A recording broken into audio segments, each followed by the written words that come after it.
scintillation.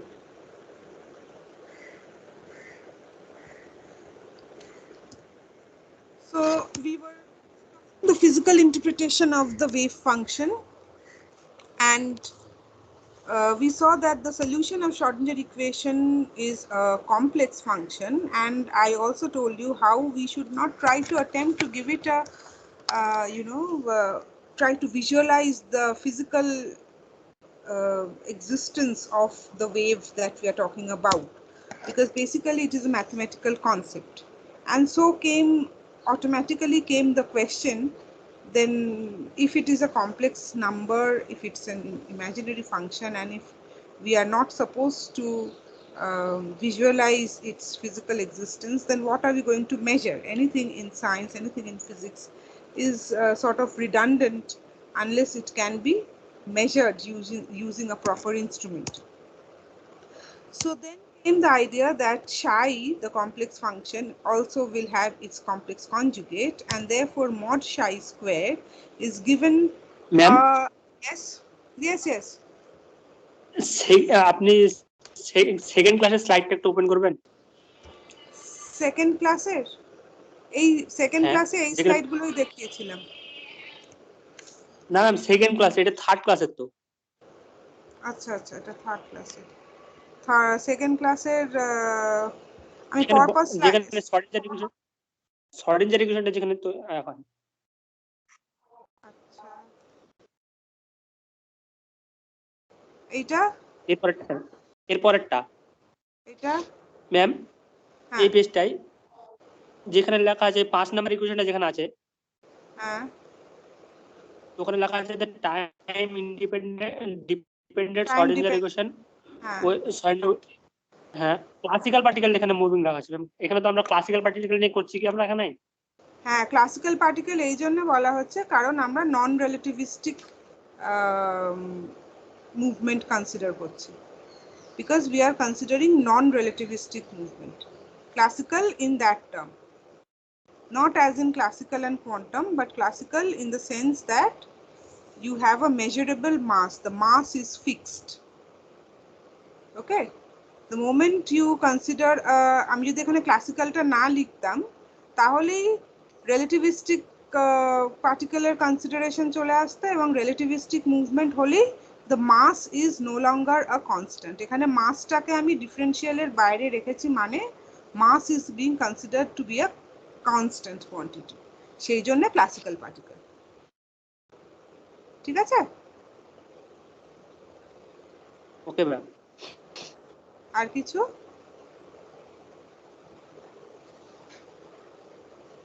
Any other questions? Yes, these things should be absolutely clarified. কোনো রকম doubts রাখবে না মনে। আর কোনো question? Then I can move on. No ma'am. Yes, so we were here. Yes, so as I told you, and I think I repeated this several times in our previous class, spent quite a lot of time on this, that we define a quantity mathematically expressed as P, capital P, a function of x, y, z and t, which is basically mod psi square, psi star psi, and which of course is therefore a square plus b square, which is a real quantity.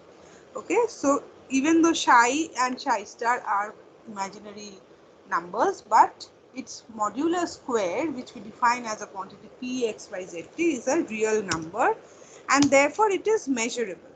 Okay, so whenever we are talking about a particle which is under the circumstances where quantum mechanics has to be applied, then the thing that is measured is this quantity, capital P. So what is capital P? This is the probability density. Okay, this quantity is called the probability density, and the quantity px dx, okay, px dx is the probability of finding the particle at a coordinate between x and x plus dx. So again I am repeating that please try to appreciate the subtle difference between just the quantity px, okay, which is called the probability density, and the quantity px dx. So if you are asked to define probability density, then probability density is just mod chi square. P of x, y, z, t is equal to mod of chi square, chi star chi, okay? But px dx in one dimensions, pxt dx, this quantity is the probability of finding the particle at a coordinate between x and x plus dx. So very subtle difference. Mostly this difference goes unseen, but please try to see and appreciate this difference, okay? Probability density is not pxt dx.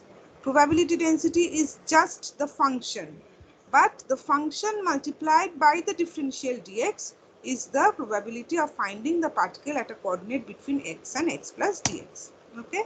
And this is nothing but bond interpretation that we spoke of earlier, right?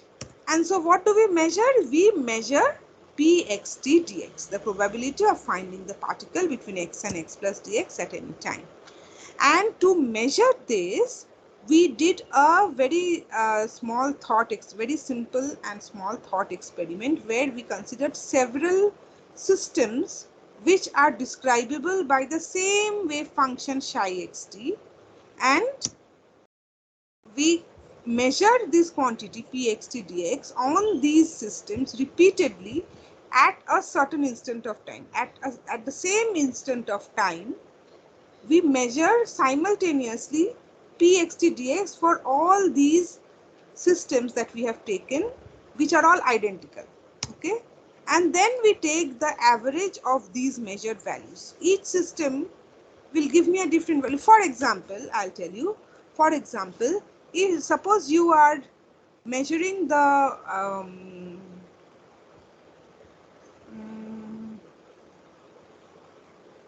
just a second, let me think about it.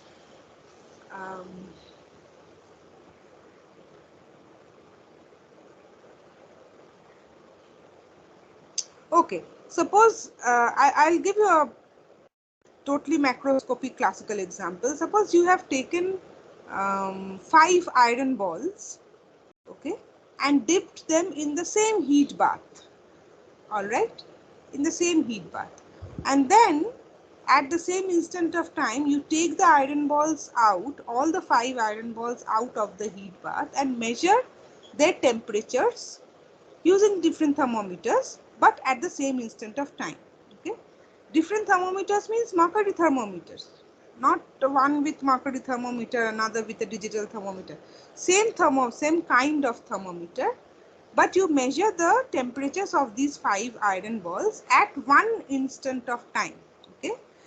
Now, even though these are all the same size and mass, etc.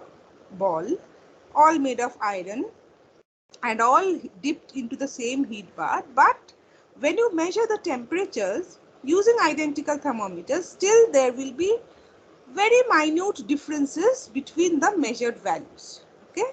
So what do? We now take the average of these 5 readings. We have got, say, 60.51, 60.52, 60.49, 60.50 and 60.48 degrees Celsius in the 5 thermometers. So what do? We take the average of these 5 temperature values, okay? So that is called the expectation value, meaning that the average value of these 5 quantities that you have measured, it will come around something to close to 60.5. So that is the expectation value, meaning that when any one of these iron balls is dipped in that heat bath, the most expected value of the temperature is 60.5 degrees Celsius, okay? So that is what I mean by expectation value. When for example, when there is a polling going on, vote, okay, and there are 5 candidates.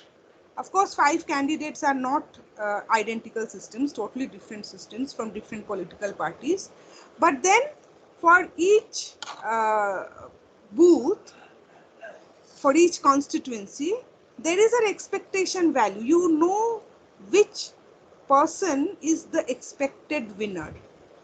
So there is a prediction, there is a predictability, but you cannot say with certainty that he or she will win, because there can be a unexpected change. There can be a something untoward happening. All right. So you cannot say with certainty that this person will win from this constituency. Okay. But based on popularity, based on previous records, you can say that out of the 5 candidates, this person, Mr. X, is the one who is expected to win the most. That is the expectation. So it's a predictive nature. And herein you see that the one thing that we are giving the most importance to measure in quantum mechanics is called the expectation value, meaning that we expect this to be the value that comes out with most probability. You cannot say anything with certainty anymore. All right. So mathematically, how do you measure, how do you calculate the expectation value? You have the measured value of position, say x, and you have the probability pxt dx. So expectation value of x is integration minus infinity to plus infinity psi xt x psi xt psi star xt x psi xt dx. Okay.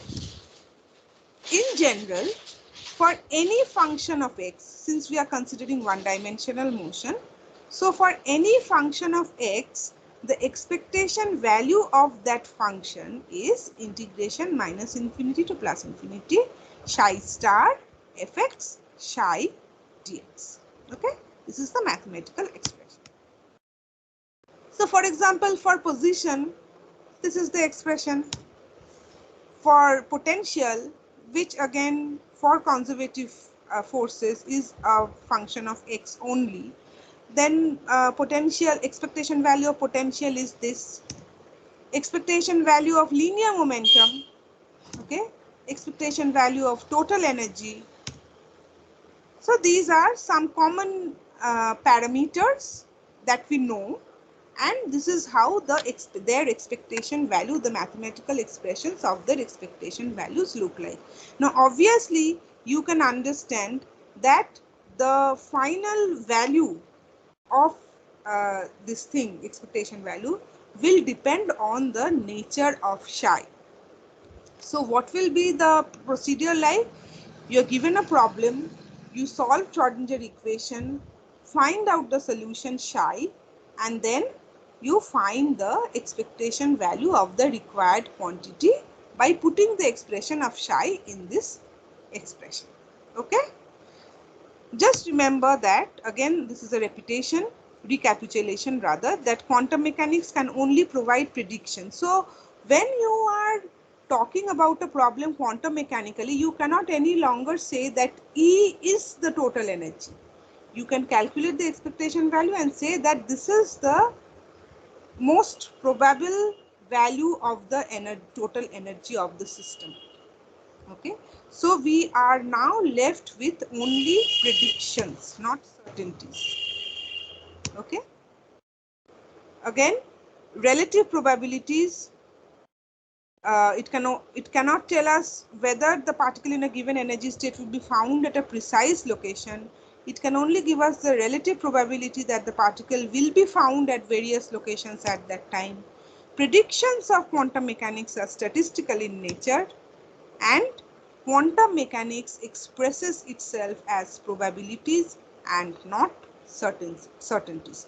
This is again something that you should instill in your minds, that we are no longer able to talk about things certainly. Now, the moment I say this, you might question that, but then why are we switching to quantum mechanics? Because in classical mechanics, we had all results that were certain, right? So then why are we?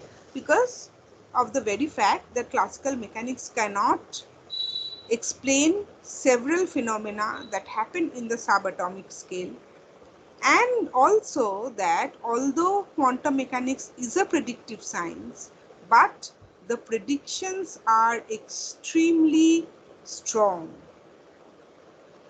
Okay, so when you predict a result, for example, in say a particle accelerator, the chances that your predictions will come true are very, very high, which is how the entire realm of subatomic physics, submicroscopic physics is working.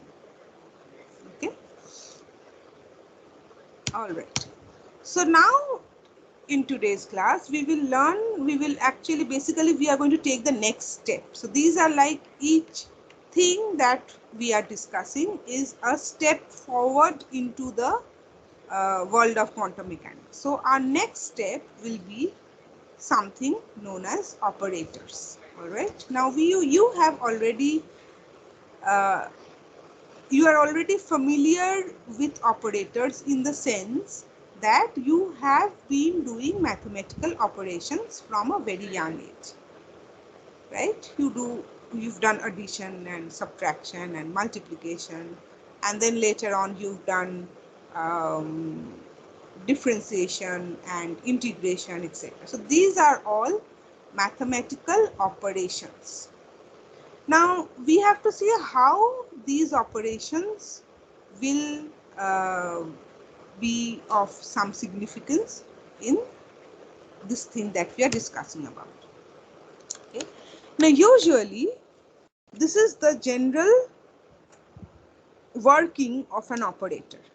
If I denote an operator by the capital letter O with a small hat on top. Now that is the symbolization used in quantum mechanics.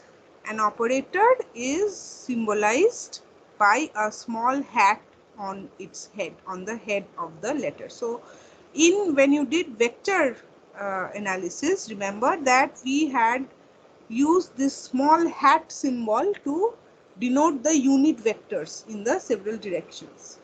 But now you can forget about it. Just remember that whenever you have any parameter with a hat on top, a small hat on top, I hope all of you can see O hat, you will have to understand that it is denoting an operator. All right, we are talking about an operator. So you can see that in general, when an operator is acting on any function, it gives us a different function, right?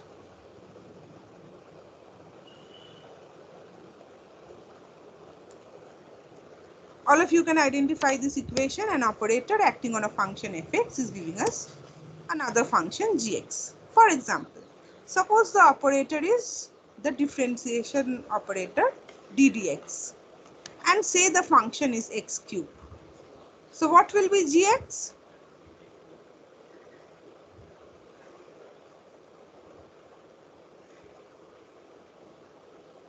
Yes, what is taking you so long? What will be gx? 3x square, ma'am.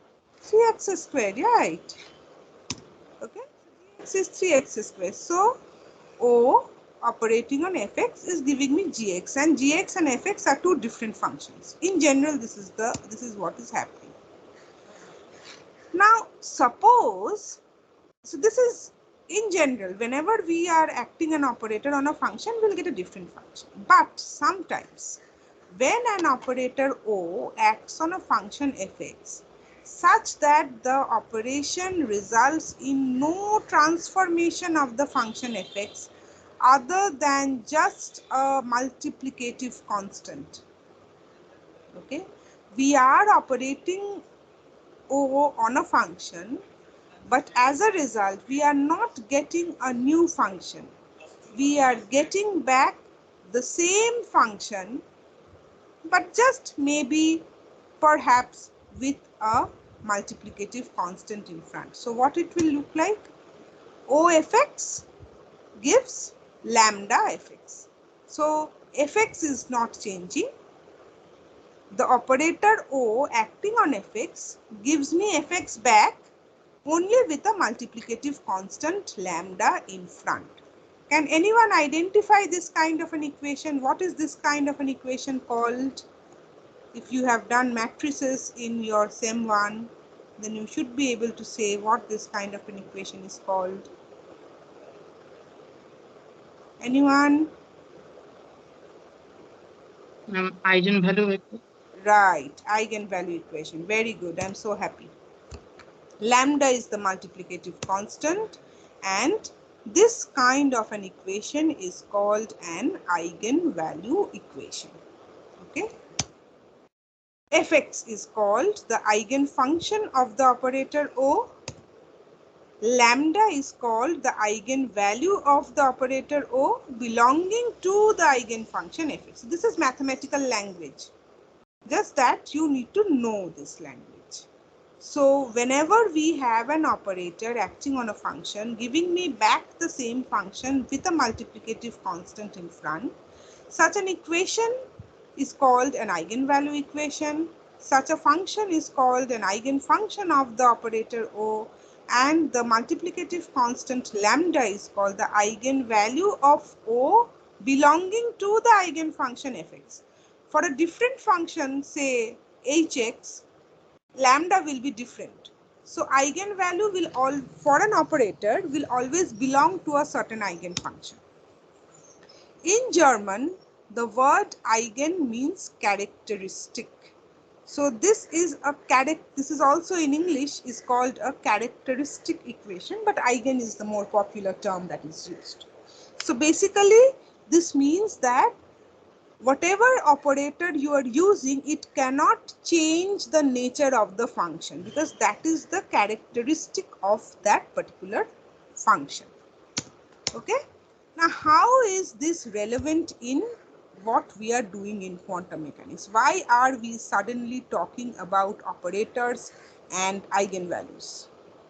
Now, in one dimension, if you remember, the waveform can be written like this in terms of P and E, momentum and energy. Remember, we had converted wave number K and frequency omega using Einstein's equation and de Broglie relation, so that we could write the wave function in terms of particle parameters, momentum and energy, linear momentum and total energy.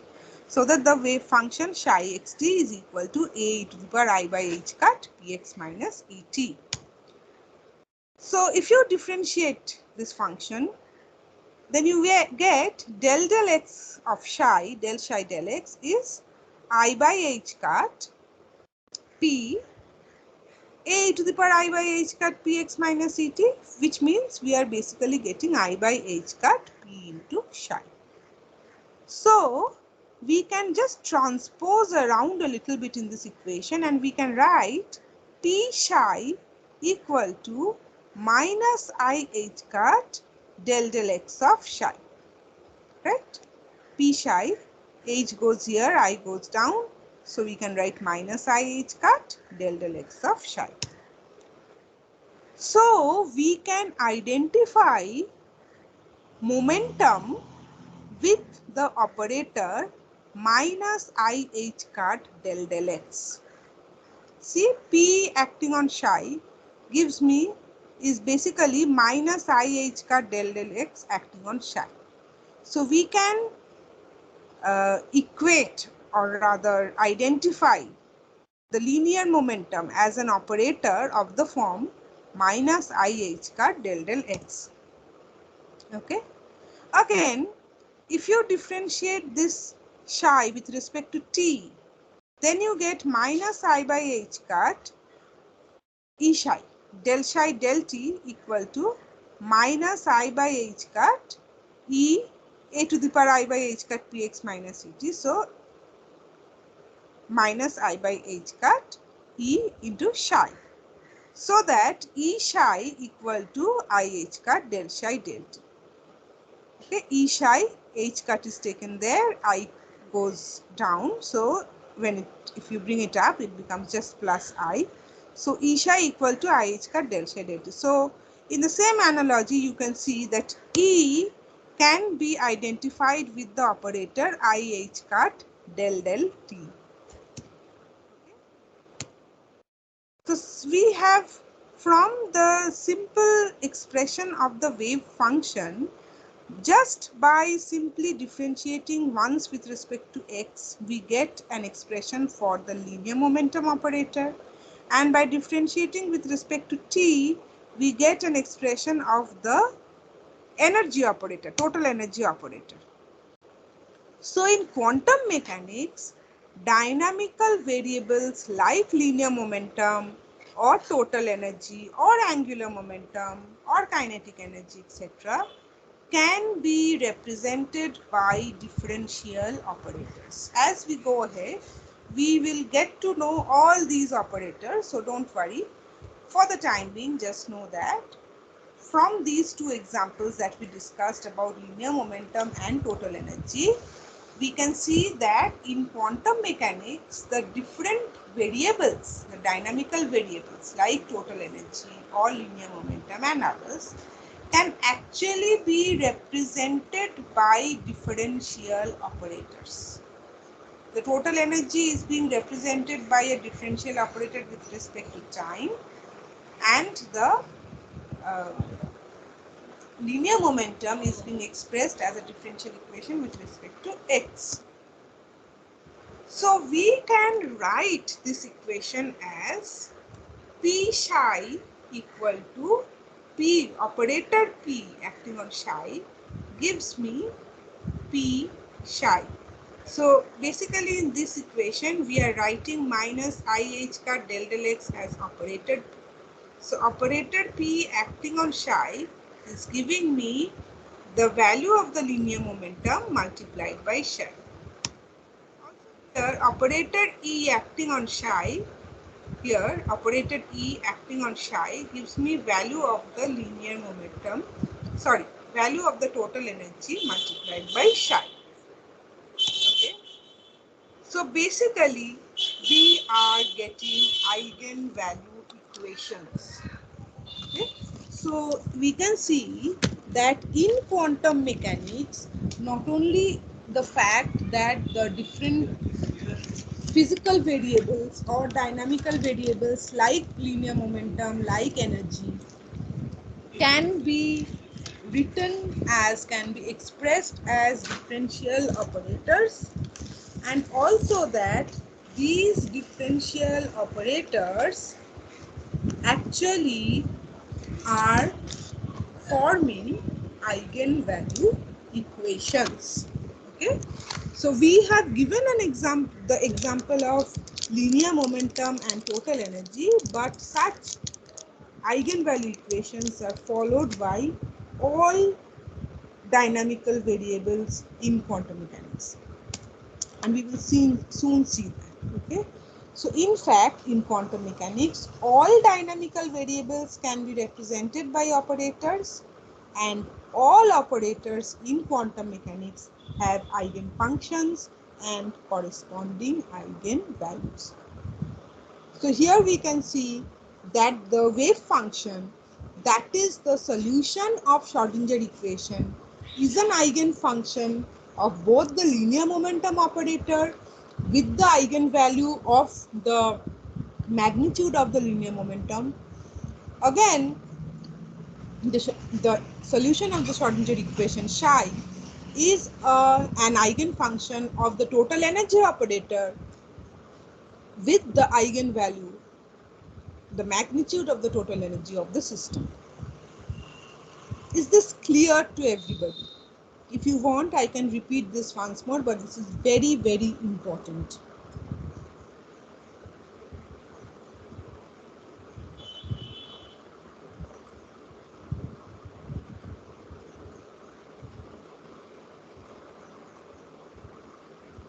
Ma'am, Yes. Please go ahead. এখানে যেখানে আপনি যেখানে করেছিলেন ওই যে P এর P এর ওখানটা আছে, এখানে এই যে এই লাইনটা থেকে psi equals to minus I cut H I H cut D D phi by D X. কোনটা বলো, কোনখানটা বলো? হ্যাঁ ওই লাইনটা, হ্যাঁ ওইটা থেকে যখন পরের লাইনটা গেলেন ওটার, এইটা তখন ওটা তো আমরা ফাইটা থেকেই তো, এই যে পি এর মানটা ওটা তো ফাইটা থেকে আসলো, সাইটা থেকেই। না না, পি এর মানটা ফাইটা থেকে এলো না, পি এর তো একটা ভ্যালু আছে, একটা তো মোমেন্টামের ভ্যালু আছে। এবারে তুমি দেখো যে এই যে মোমেন্টাম ইনটু সাই কে আমি লিখতে পারছি minus I H car del del X operating on সাই।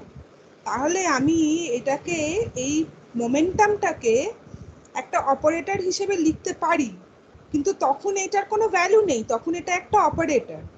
কিন্তু এই অপারেটরটা যখন সাই ফাংশনটার উপর অপারেট করছে, মানে এবার এই ইকুয়েশনটাকে রাইট থেকে পড়ো, যে এই minus I H car del del এক্সটাকে আমি এবার পি হ্যাট লিখে ফেললাম, তাহলে p hat psi equal to p Sai.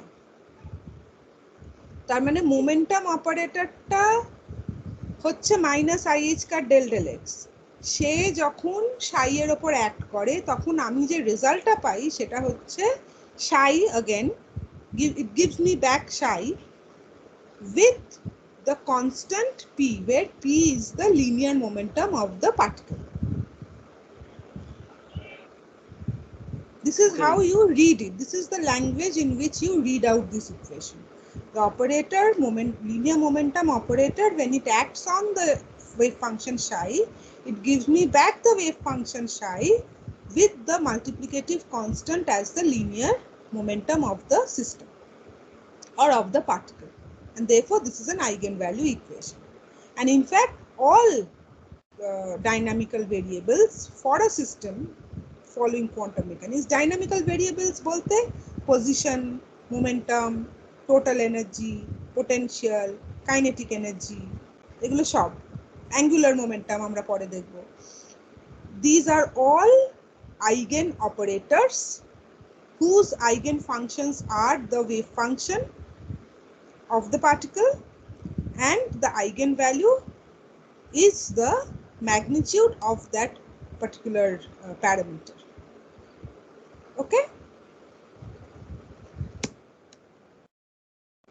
so operators in quantum mechanics are actually eigen operators. All operators in quantum mechanics are eigen operators.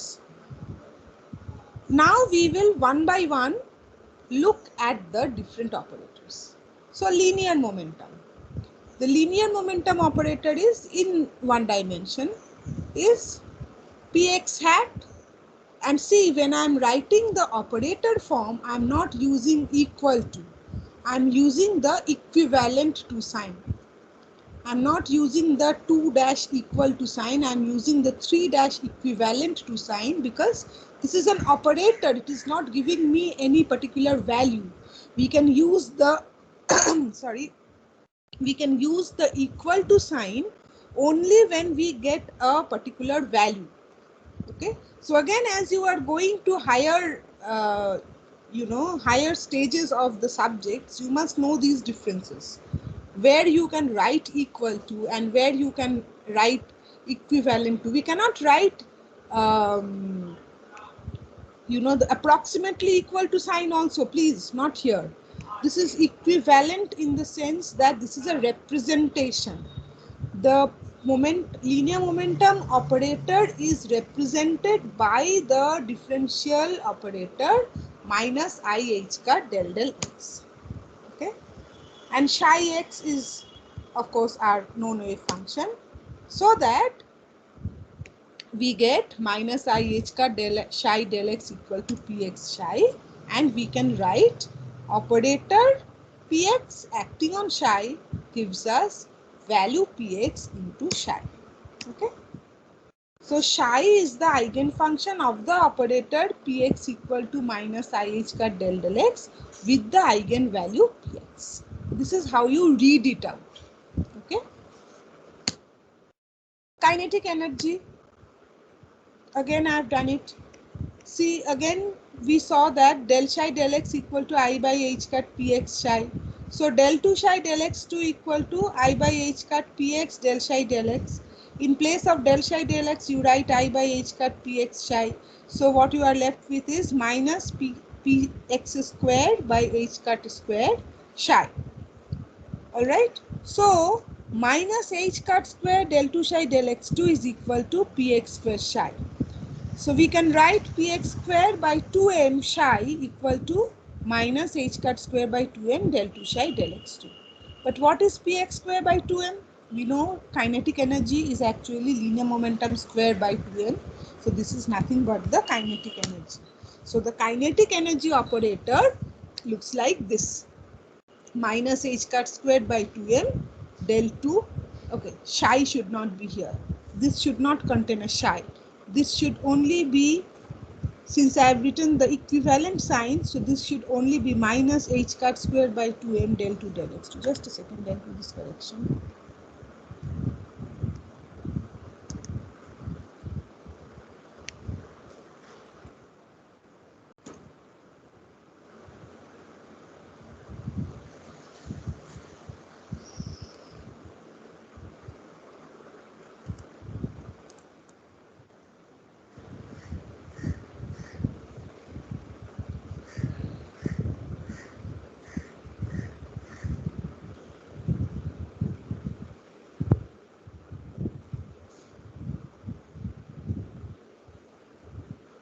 Okay.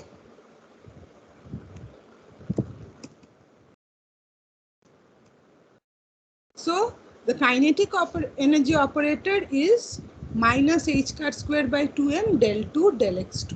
So that we can write k operator psi equal to k psi. Okay. So the operator is minus h cut squared by 2m del 2 del x2 and the value is px square by 2. So psi, how will you read this out? Psi is the eigenfunction for the operator k hat with the eigenvalue k. Kinetic energy is the eigenvalue and kinetic energy operator is the eigenoperator. Total energy. Non-relativistic motion for the particle in one dimension is total energy value is, see here I have written equal to, so please I am mentioning this, many of you might know this already, so don't get bored, but I am continuously mentioning this so that you must keep this in mind, note these subtle points.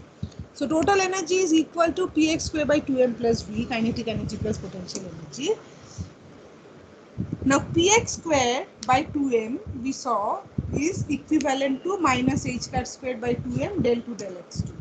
So that we can write E psi, if you multiply psi on both sides, then E psi is equal to minus h cut squared by 2m del 2 del x2 plus v into psi. In place of px square by 2m I have written minus h cut squared by 2m del 2 del x2. And since I have multiplied psi, I have written psi on both sides, so I can do this. So E, the total energy operator in terms of x. Earlier we had represented the total energy operator in terms of t as the time dependent operator, but it can also be represented as the space dependent operator, and it looks like this. Total energy operator is minus h cut squared by 2m del 2 del x2 plus v, and remember for your lifetime that this is actually represented by capital H hat. Since we are doing one dimensional, so I have given the suffix x. The total energy operator when written in terms of the space parameter is written as capital H hat, and this is known as the total energy operator or the Hamiltonian operator. Very, very, very, very, very, very important. Okay. In your higher stages of the course, if some of you pursue masters in physics, you'll see that the moment you sit down to do a problem in any portion, and not only for quantum mechanics, statistical mechanics, solid state physics, the first thing you will be doing is writing down the Hamiltonian of a system.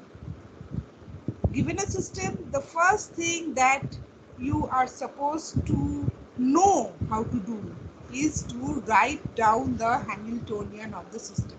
And what is Hamiltonian? The total energy, kinetic plus potential. Okay, so basically, therefore, in three dimensions, the Hamiltonian looks like this. This is the x component. So if you add in the y component and the z component, then this becomes a Laplacian operator. So Hamiltonian is equivalent to minus h cat squared by 2m Laplacian plus v. And the corresponding eigenvalue equation is h hat psi equal to total energy psi. So Hamiltonian operator acting on the wave function gives me back the wave function with the constant as the total energy of the system. So from here we get this equation. So this is also Schrodinger equation. This is just the time independent part of Schrodinger equation. Okay, so this statement that I'm going to make now is very, very important. You must understand it fully. The solutions of the time-independent Schrodinger equation are eigenfunctions of the Hamiltonian operator, and the eigenvalues E are the only possible values of the total energy.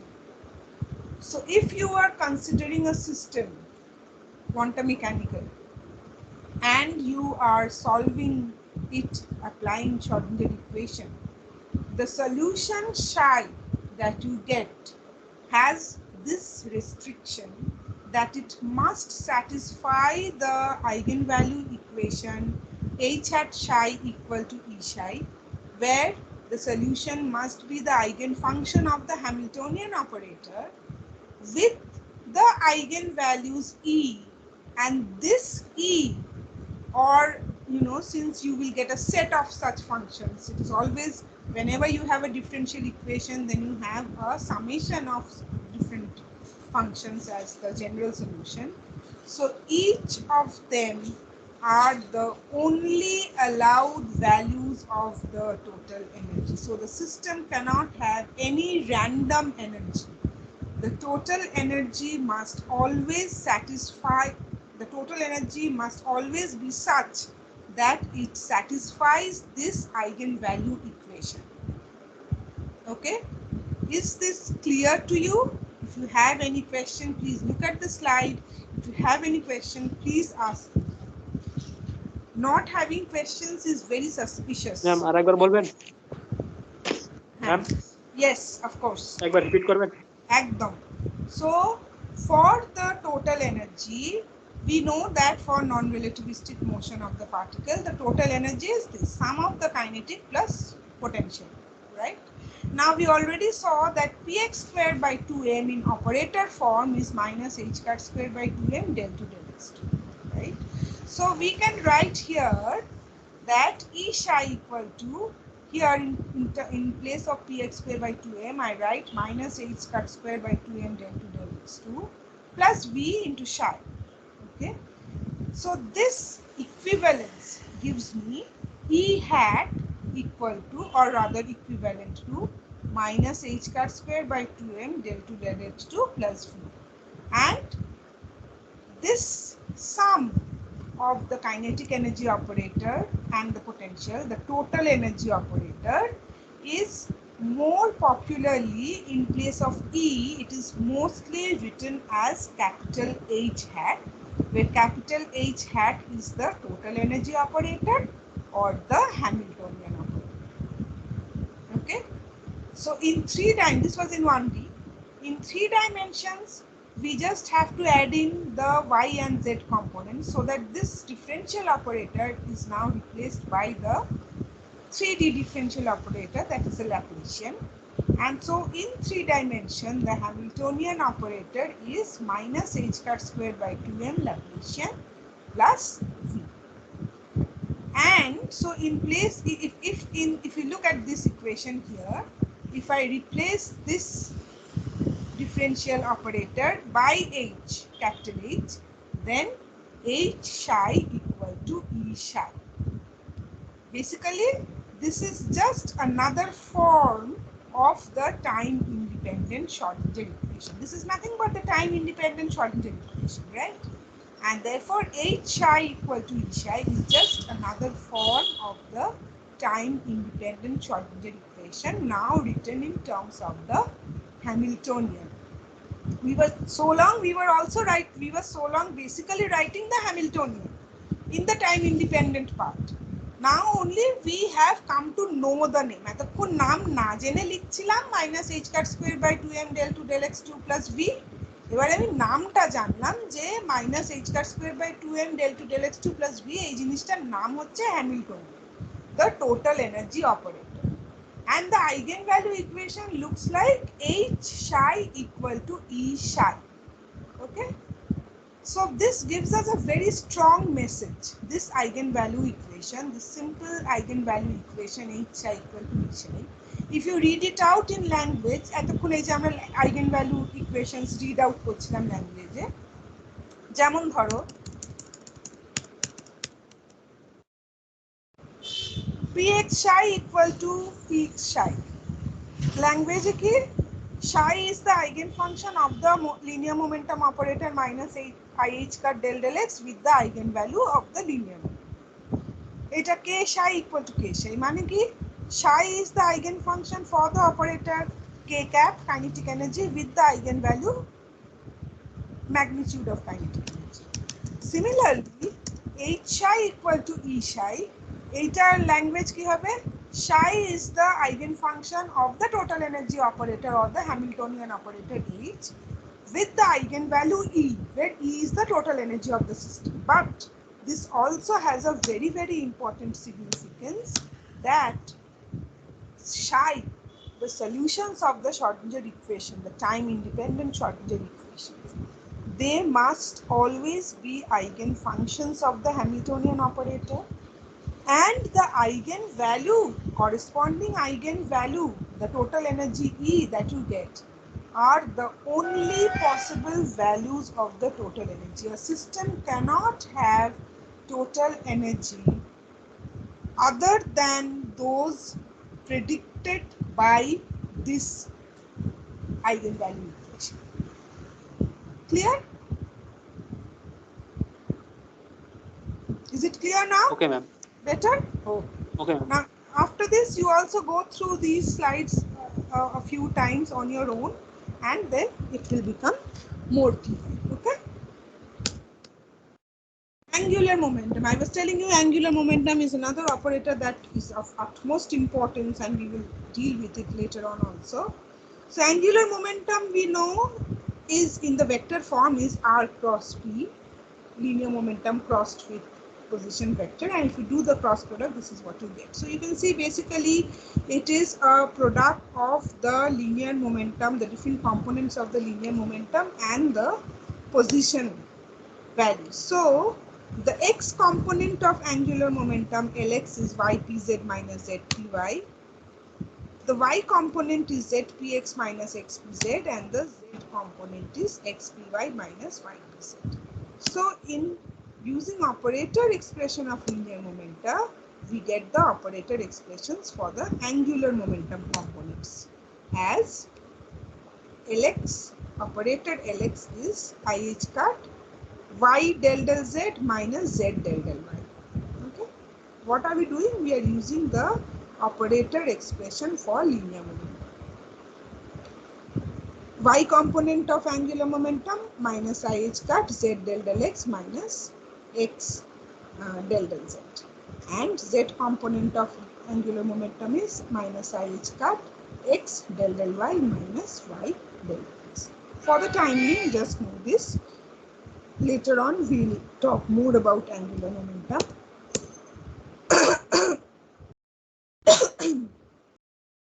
Okay, and if you recall expectation value as we discussed in the beginning of today's class, then expectation value for any function of x is written like this: angular bracket fx is equal to integration minus infinity to plus infinity psi star that function fx into psi dx.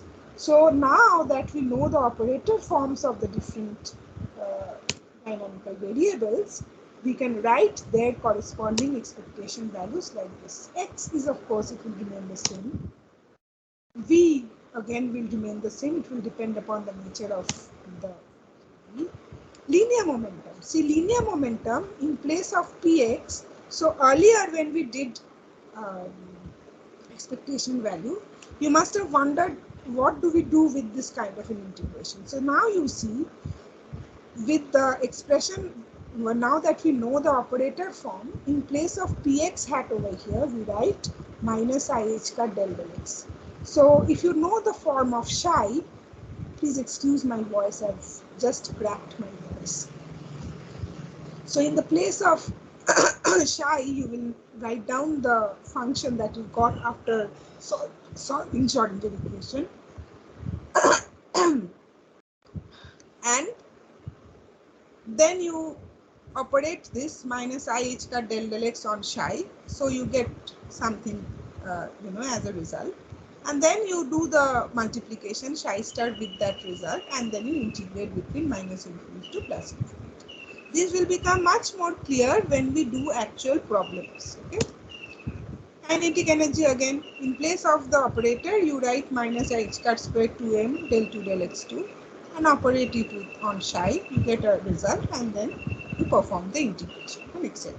So expectation values, basically to find expectation values, you will write down the operator forms of the dynamical variables that are sandwiched between the complex conjugate of the wave function and the wave function inside the integral. Okay.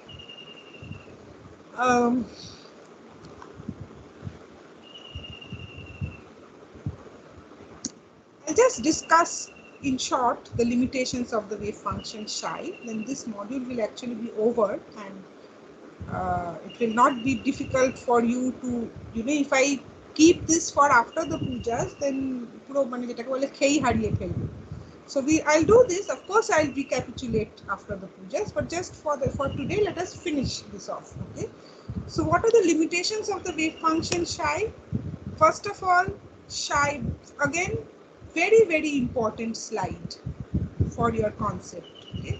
Psi must be such that it is in accordance with Born interpretation. So the form of, whatever be the form of psi, psi star psi must be the probability density, that is, it must be real, and psi star psi dx must give us the probability of finding the particle between x and x plus dx. Okay. Psi must have a functional form that is an allowed solution of the Schrodinger equation. So when you are representing a particle by the wave function psi, its functional form must be such that it is an allowed solution of the Schrodinger equation. How will you determine that, whether it is an allowed solution of the Schrodinger equation? First, psi must be finite. That is, you know what a finite function means, right? It cannot blow up at infinite, at limits of minus and plus infinity. And d psi dx must also be finite. So first point is psi x and d psi dx must be finite. Second, psi must be single valued, d psi dx must be single valued. What do you mean by single value? That at a particular value of x, you cannot get more than one value of psi or d psi dx. It must be a single valued function. And 3, psi must be continuous, d psi dx must be continuous. You cannot have a discontinuous function representing a particle. So these 3 are of utmost importance. What are the three? Repeat after me. Psi must be finite, d psi dx must be finite. Psi must be single valued, d psi dx must be single valued. Psi must be continuous, d psi dx must be continuous. Okay? A function that satisfies these above three conditions is called a well-behaved function. So when we start doing the problems on Schrodinger equation, you will see I will be repeating several times that since psi is a well-behaved function, since psi is a well-behaved function, since the solution must be a well-behaved function. So you know that will basically give us the conditions, the restrictions on the function psi, so that we can isolate the actual solution of Schrodinger equation for a given problem. So whenever I say that so and so is a well-behaved function, like a snap, at once you must have in your head that therefore the function is finite, single valued, continuous. Not only the function but also its first derivative with respect to x. Okay?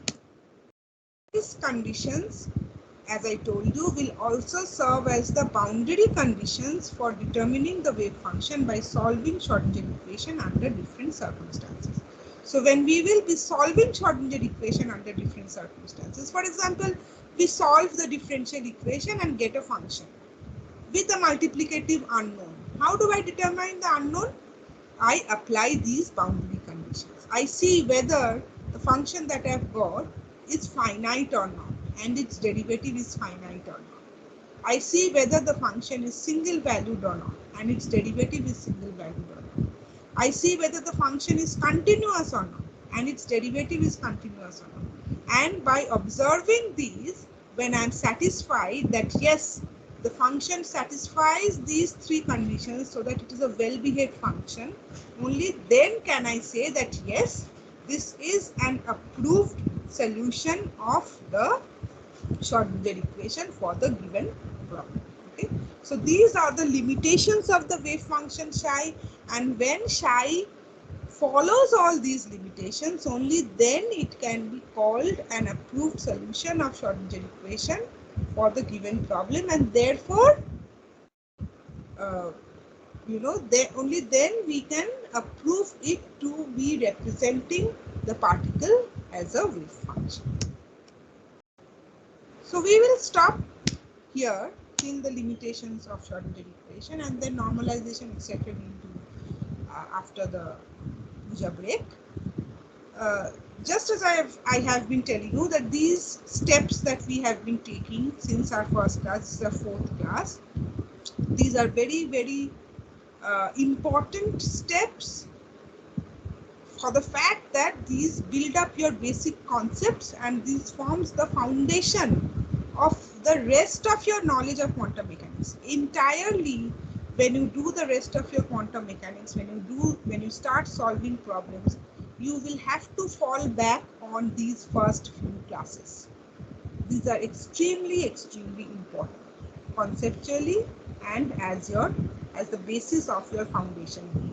Okay, so please be very careful in following these classes.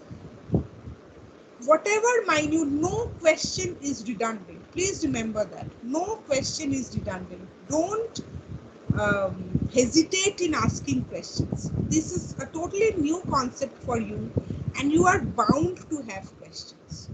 And don't hesitate to ask those questions, even if you feel that this might be a not a very wise question. If I ask this, others will feel that এটা জিজ্ঞেস করছে এটা বুঝলো না. Don't feel that way. না বোঝাটা খুব স্বাভাবিক, এবং ক্ল্যারিফাই করে নেওয়াটা হচ্ছে বুদ্ধিমানের কাজ। যদি কেউ কিছু না বুঝে থাকো এবং না বুঝেই থাকো, কোয়েশ্চেন করতে লজ্জা পাও বা হেজিটেট করো, তাহলে সেটা হবে বোকার মতো কাজ। ক্ল্যারিফাই করে নেওয়াটা হচ্ছে সব থেকে বুদ্ধিমানের কাজ, কারণ এই ক্ল্যারিফিকেশনটা না থাকলে ভবিষ্যতে ভীষণ অসুবিধা হবে। এটা আমি নিজের এক্সপিরিয়েন্স থেকে বলছি, as a teacher and as a student. Okay, so please feel free to ask questions even during the vacation. If you have any question related to this, যে সময় পেলে যদি তুমি ধরো বই পড়ছো কোনো, সেখানে যদি কোনো জায়গায় অসুবিধা থাকে, please don't hesitate to call me.